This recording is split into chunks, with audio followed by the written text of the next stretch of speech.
They be like, who are you?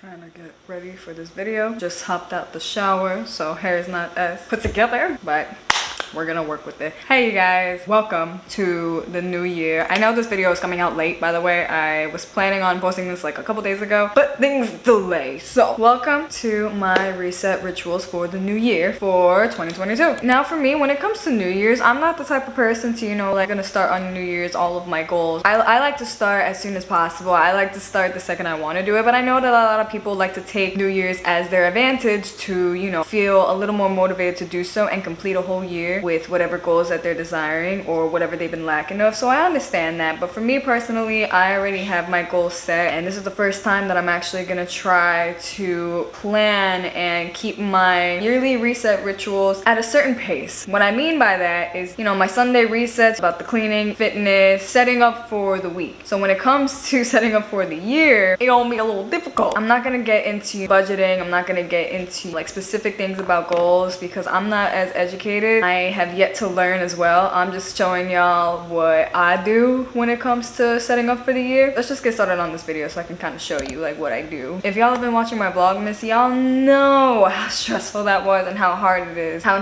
hard it was for me to get back on track. So I'm just gonna give you guys a list down of my reset rituals. So first off, I don't know if you guys, of course y'all noticed lately, my acne lately it's been bad. It's been bad due to stress, lacking of my good eating. I honestly don't know. Probably the weather. I don't know. But my skin has been beating my ass, I'm not gonna lie. So to start this off, I recommend focusing on your self-care first, obviously. When it comes to focusing on your self-care, it's not just doing it. It's not just filming it or doing it for 2 seconds and then calling it a day. It's really taking the time to focus. A lot of people wash their face like for 5 seconds and then rinse it off real quick, but you really gotta take time and kind of like treat yourself like you would treat a newborn baby. You gotta give it the attention. You gotta give it all of your focus. You gotta make sure that it's correctly nourished and all that. So when it comes to self-care, whether it's breathing, whether it's meditating, skincare, hydrating, eating food, it really does benefit you when you focus on it superiorly.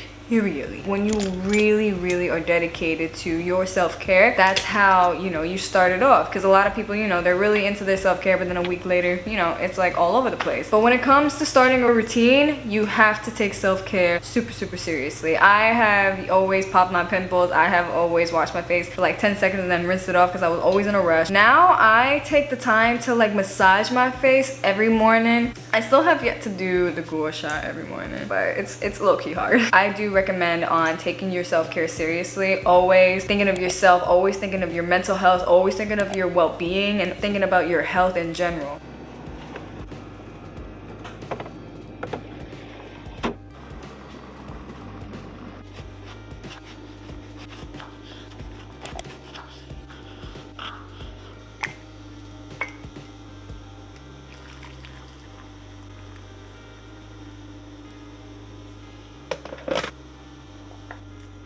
When it comes to self-love, it requires your self-acknowledgement. It's not cockiness, it's basically treating yourself how you would treat somebody you love. It has nothing to do with your ego. Do not let your ego get in the way with your self-love. Self-love and high ego and cockiness are completely different.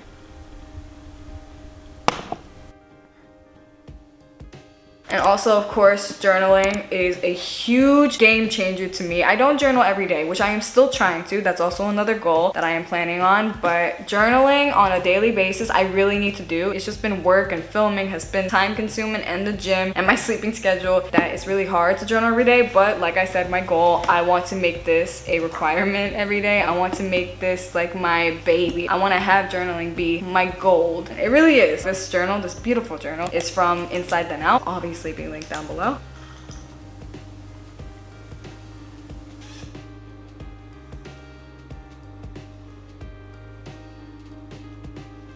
So yeah, when it comes to breathing, eating especially, don't just swallow your food. Take deep breaths and swallow. Enjoy your meals. Like, don't rush into it. Yo, I am a rush eater. I'm not gonna lie. If I can recommend anything that has helped me out through my healing journey, I'd say taking the time. It's easy said than done, of course, but If you really wanted it for yourself, you would fight it, even if it doesn't work for you for a while. If you brush your teeth, like what, for like a week and you still see yellow teeth, what are you gonna do? Give up? No, you're gonna just keep on brushing your teeth. It's all about consistency. You can't just give up on your yellow teeth and expect them to be white overnight. You know, it's gonna take time, it's gonna take dedication, it's going to take focus. All right, like me, Mel, you gotta focus. Go to the next one, stop talking. Next list, I'd say, of my reset ritual is movement, fitness, being active. Whether it's a walk in the park, whether it's your daily morning, nightly, afternoon gym, whether it's working out at home, walking your dog, whether it's riding a bike, whether it's cleaning, you know, you just got to put movement in your routine at least. I recommend every day, because I feel as if you have one whole day of just like complete no movement, I feel like, personally me, I feel, it's not that I don't feel productive. Like, you don't want to have that anxiety. If you're not doing anything, you're just not being productive, and then you just feel like you got to do something. Like, I still have to learn how to calm that down, but that's not what I'm trying to say. I'm trying to say is that your body is a machine, and you know, if you just have that machine chilling there, it gonna get a little rusty. Kind of don't want to like wake up the next day and then feel like you want to do that again, you know what I mean, because you enjoyed it so much. There's a difference between no movement and relaxing, taking time for yourself. Taking time for yourself is, of course, self-care, thinking about yourself, being comfortable, and just relaxing, while having no movement is just legitimately like you don't want to put any effort into that. You don't want to get up to cook, you don't want to get up out of bed, you don't want to make your bed, you don't want to do the gym. I heard this saying, it was just like, gorgeous girls don't make excuses. Gorgeous girls show up to the gym even if they feel like shit. I remember seeing that and I was like, that made me feel like I gotta go. That made me feel like, yeah, I gotta stop making excuses. Because if I want to be gorgeous, it's not just gonna be my appearance, it's gonna be my dedication. But yes, movement. Always be active. Always find something that is your passion. You know, it doesn't have to be the gym. You know, find a hobby, whether it's a sport, whether it's an activity, whether it's something to do outside. Fresh air on a daily basis. I have yet to do that as well. I'm not gonna lie, like I have high social anxiety. I do not like going outside. I barely like going to the gym. But I do love nature. I do love fresh air. I do love walks. But for some reason, I am still yet to do that. So I'm gonna get to that with my goals, because that is one of my goals this year, but I'm gonna get to that later. And of course, after your movement, after you put in the effort of your day to get your ass moving, you deserve to recharge. And what I mean by recharge, you know, of course, after a workout, you need a post-workout. You need protein shakes. You need food, fuel, breakfast, lunch, dinner. Let's say you're driving a car for an hour or two. It needs fuel to keep it going. So the second you are done, don't just feel as if that's it. You're ready to just lay down. You're ready to just do nothing and then that's your reward. No, you gotta recharge yourself. You gotta give yourself proper energy. You know what I mean? Whether it's post-workout, your supplements, vitamins, shower especially. I'd say that if you're having a really bad day and you need to recharge and you have all this negative energy drowning you, in order to recharge, I say like warm or cold showers, whichever one y'all prefer. For me, it's warm. Especially when I put my head under the shower, I feel as if I'm melting away all of that negative energy that I had all day, or I had that moment. And the more you kind of just like manifest your mind to feel as if it's a literal coat of negativity on your body and you are under that hot water or cold water, you are melting it all away. And then once you get out of that shower, I don't know, it just feels fresh. It feels like you're like brand new. If you ever need a little tip of recharging, if you're feeling like shit, I'd say just taking the moment to close your eyes and be under that shower head for a good minute and just letting all of your thoughts go with the water. It's all about mind. Your mind is very powerful. Just remember that.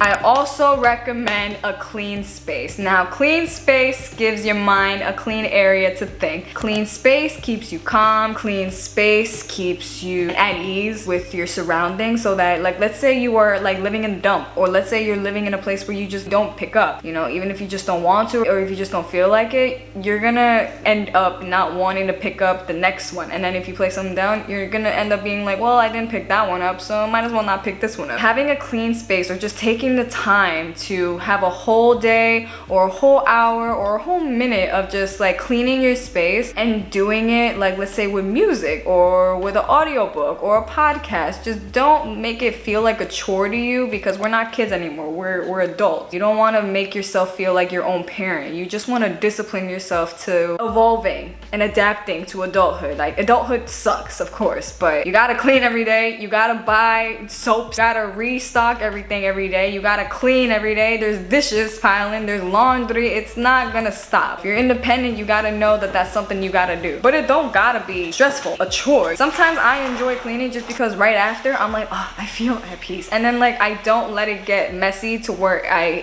get exhausted cleaning. I clean constantly. I pick up constantly so that I don't have a big mess to clean up. So it's always clean, and I only do a little bit of work. If I'm making food in the kitchen, I don't like pile the dishes. I clean while I'm cooking, and it's just because I'm very hyper. I don't know what the word is, but like I'm like hyper energetic, that I'm running around like a busy bee and I can handle it. But sometimes I really can't. Well, that's why I got a boyfriend to help me out here. So I say you just gotta know that independence requires you to understand and accept the fact that you're gonna have to do these things every day. But in order for it to not be stressful, you gotta not look at it like a chore. Just my opinion, just my suggestion. And finally, your mind. When it comes to your mind, you know, you gotta control your mind. It's easier said than done. I'll get into this another time, but long story short, I was not in control of my mind. I legitimately thought that I would never, ever have control of it. I was very stubborn. That was my answer, and that was point blank the only answer I was gonna give myself, that I'm never gonna change. My mind is never gonna be tame, and that journaling, meditating, and breathing is all bullshit. But until like I finally opened my mind, I feel as if that's where it clicked. The second I opened my mind to all of these opportunities and all of these different things, I figured it out for me. This is just my personal experience, of course. Then again, I'm just trying to give y'all advice the best that I can. I know that what I say might not help all of you. It could help a good chunk of you, and I appreciate that, but I honestly really wish that my advice could help a lot, because I wish I knew how to really put it into words. I wish I knew exactly how to like really educate you guys. I have a lot of inspirational TikTok videos that I watch. I follow a lot. I stopped following all funny things, and I stopped following things that it felt like pleasure watching it instead of something that's like legitimately in my goal arena. I started, you know, watching a lot of vlogs. I started following what my dream and my goals wanted to accomplish. So instead of having all the funny things and all the memes on my page, I now have a daily social media of just like quotes, motivational quotes, discipline quotes, ideas, cooking ideas. It's just things that get me motivated versus things that keep me in bed. So when it comes to controlling your mind, you got to revolve your lifestyle and your everyday seeings of what you want in the future, not things that are gonna make you feel happy at the moment, things that are gonna impact your future and your goals. I hope that sounded like it sounded like it made sense. And when you're journaling and planning your goals, I'd say really take time to understand what exactly is your goals. It's not waiting for the new Yeezys. It's not getting the new iPhone, things that'll make you happy during the moment. It's more like, what are your goals that you are planning to have that will make you happy, long lasting for the literally the rest of your life? Personally, me, my goals are to finally accomplish my completion of self-healing. I have been through a lot of trauma that I have yet to talk about to people I know or even you guys, and I keep it all in. It's kind of hard to keep it all in. So in order for that, you know, I do journal, I do talk about it with the people I love. Also, I want to mention, in the beginning of my mental health journey, I realized in the beginning I made myself look like I was healing at the time. I wanted to make myself look like I was healing so that I can look back at it and feel like I was healing, which was not the case. I realized that I need to actually commit to it in order for it to completely happen, and I'm at least 70-60% there, but I still got a long way to go. I still got to really take it seriously, and that is one of my biggest goals for this year and for the years going on. And of course, if you guys watch one of my vlogs when I unboxed these little goodies, 2 of my supporters sent me this because they love me so much and they just want me to heal, of course. And one sent me a Change Your Mind Ultimate Guide to Staying Positive, Practicing Gratitude, and Finding Peace. I feel as if like little things like this is what makes me feel like I'm getting there, like I'm getting to being actually serious about my healing than looking like I'm healing.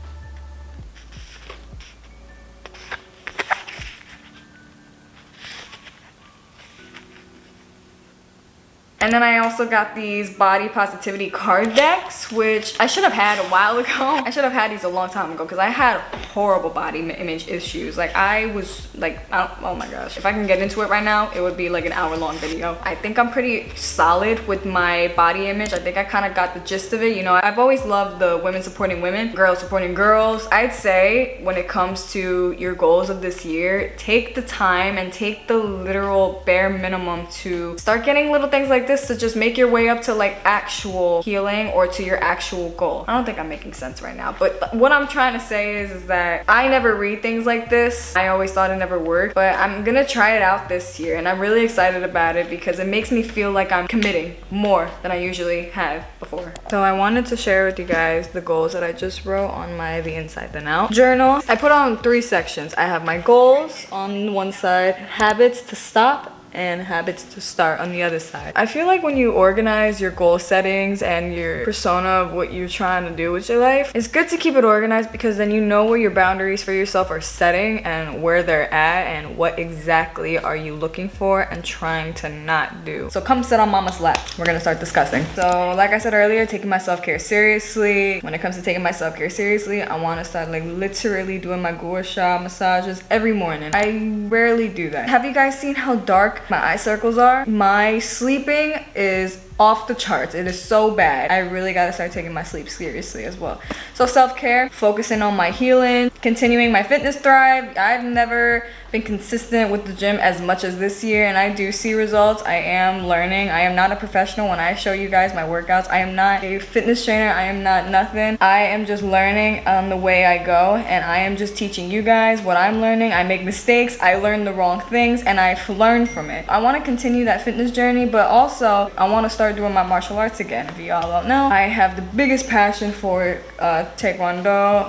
I also want to do some kickboxing and boxing, get back into it because I used to do it, but this year is a definite must. So that's really exciting. That's like the biggest goal I have of this year. Read more and less on the screen. So I work on the screen a lot. My job is on the screen, so it's really hard to not be on the screen. When I'm bored, I just stay on the screen. I scroll through TikTok, I watch YouTube videos, and it inspires me and motivates me, but it doesn't really like help my mental well-being. In order for me to stop that, I want to start reading less. I want to start reading more and being on my phone less when I get the opportunity to. No phone in the mornings and night. So I've been doing that lately, I'm not gonna lie. It's been a huge bad habit of mine that I am doing way too much. But when I used to do that, when I used to have been committed for like, I think it was like 3 or 4 weeks where I was not on my phone every morning and not on my phone every night, I've never felt better. I've never felt more calm. And even though it was like, I was anxious on wanting to see what was on my phone every morning, it helped me 10 times better not being on my phone in the morning than what it has been doing when I have been on my phone in the morning lately. I want to give back. I want to give back to you guys. I want to give back to everybody else that's, you know, unfortunate in this world. Once in a while, you know how we all like give money to whoever's knocking on our car window on the street, or you see somebody laying on the floor, especially when I go down into the city and I see a lot of homeless people. It breaks my heart, and I don't film it. I don't film me giving them money. I used to. I just thought that that would inspire people, but then I also felt like that was just making it look like, oh, I'm great, like me, I give back to the homeless. It's just the bare minimum. It's the bare minimum to give back to the homeless once in a while. Feed them. There's also more than doing that. I like to donate clothes. I have a bunch of clothes that are like I've had years ago and they are still in the storage, and I always say like I would rather that go to somebody who needs it. And I think giving back, I need to like be a little more committed, because every time I just feel like I'm not doing enough. Does anybody else feel like that? Take my business seriously. I'm way too paranoid to trust things when it comes to money, when it comes to collabs, when it comes to people. Like, I don't know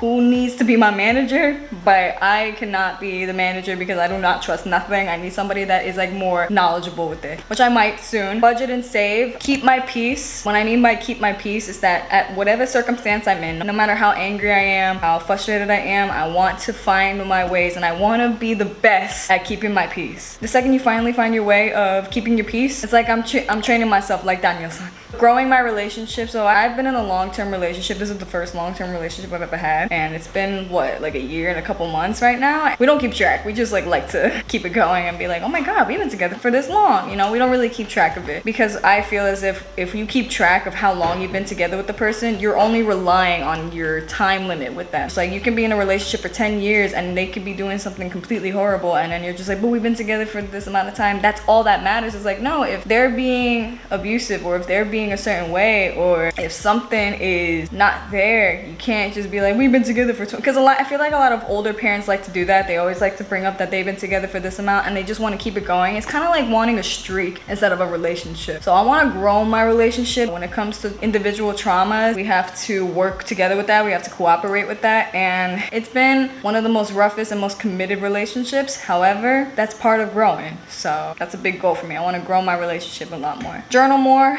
Yes, you. I gotta journal on you more. Take my sleep seriously. Yes. You see these eyes? They are exhausted. I need to take my sleep seriously. Like, I know that that's really good for my health. I know that it's more than just sleep and exhaustion. I heard that it helps your gut health, and I heard that it helps your eating habits and your fitness. I don't know, sleep benefits more than just rest, and you need it. Travel so bad. I want to be able to afford to just go anywhere in the world and just see all of these different communities, see different people, see cultures, environments, see things that I've never seen before and that I'm so tired of seeing on a little screen. Self-growth. I recommend y'all documenting your self journey when it comes to fitness, when it comes to your well-being, your job, anything in particular. I feel like documenting it really gives you much more motivation. Even if you don't post it, just document it for yourself. I feel as if when I look at my old vlogs, I see my growth. I see the complete difference, and I'm just like, oh my god, I remember me being at this moment thinking it wouldn't get any better than this, and then I look at myself now and I'm like, yo, I feel as if nothing can get better than this. But then what's gonna happen in a year from now? I'm gonna think the same thing. Right now I'm gonna look back at this video and I'm gonna be in my dream home. I want to adopt a pet. You guys already know, I've been talking about that for a while. I really want to adopt my first ever real pet to me. I have my 2 brothers back at home. My man's has his dog, but I want to have my own, because the only pet that I've ever like actually had was one that passed when I was in 6th grade. He would have been here. He would have been my baby. He would have been running around right now. He would have been sitting on my lap right now, but unfortunately he was ran over. RIP my baby. I do want to get a pet. I want to take responsibility, collab more, commit to my morning routine, put myself first, not in a cocky way. Of course, there's a difference between loving yourself, putting yourself first, versus an ego and cockiness. Floss and brush my teeth 3 to 2 times a day. And then on my list of habits to stop is obviously staying up late, frustration, losing myself in my peace, reacting, terrified of change, staying in my comfort zone. I want to get out of my comfort zone. Procrastinating, being on social media too much, comparing myself, being on my phone in bed and in the morning, doubting and downplaying myself, relying on people, having multiple cheat days, like way too many cheat days at once. I think cheat days, or just like enjoying what you eat but like you know it's unhealthy for you, is good for once in a while, but I really want to stop where I continuously have cheat days on top of cheat days. And trying to impress, because I'm trying to get to my goal, and in order for me to get to my goal I have to realize that I can't little myself in order to make people feel comfortable. Like if anybody around me feels uncomfortable, that is not my problem, that is not my fault. I shouldn't be littling myself in order for anybody else to feel comfortable. So instead of trying to impress, I want to fulfill to my career, to my goals, and to my journey. And lastly, habits to start. It's kind of the same as the goals, you know, journaling, reading, belly swallows. And belly swallows, I don't know if you guys remember, but I was explaining how I learned that when you're chewing your food, people just like eat and eat and eat and they just swallow. They don't take the time to taste what the hell's in their mouth. What I learned, and I still do that, but I'm still trying to process the learning habit of when you're eating, you slowly chew and then you take a deep breath in before you swallow, and then while you're swallowing you breathe out, and then you just feel it like liquid gold going down your throat. It could be anything. And if you're bussing, I'm not gonna lie, even when I'm bussing, I do be just dousing it down. I just like to suggest that even if you're bussing, don't let your mind fool you into dousing it down, and take a moment to enjoy food. I feel as if that is something that I love so much, yet I still forget to do it. Until I understood that older me would not want to be in the same state as younger me, I just wanted to finally click and start now, commit to it now. And now that I had a while ago, older me now is like, dude, you should have done this earlier. I look at my old videos, or I look at my old old high school or middle school videos and all that, and I look at myself and I'm like, I remember how I used to be then. And if I had the mindset that I have now and I would have started then, I would have been a completely more peaceful and calm person even during high school. And that is hard to do. So I recommend you guys don't make excuses. I recommend you guys get out of your comfort zone. Stop being stubborn. Keep your mind open no matter how closed it is. Stop with the wall. Stop making excuses. Stop deflecting. Stop getting defensive. Push yourself. The same way a fitness trainer will push their client, you are your own client. You, at the end of the day, you're the one that dresses yourself. You're the one that bathes yourself. You put yourself to bed. You clean yourself. You feed yourself. You should be proud of all these little things that you do on a daily basis. So yeah, thank you guys so much for watching. I hope you guys are ready for the new year. I hope you guys are ready for videos soon in the future, because it's gonna be exciting. Bye everybody, and happy motherfucking new year. Happy 2022.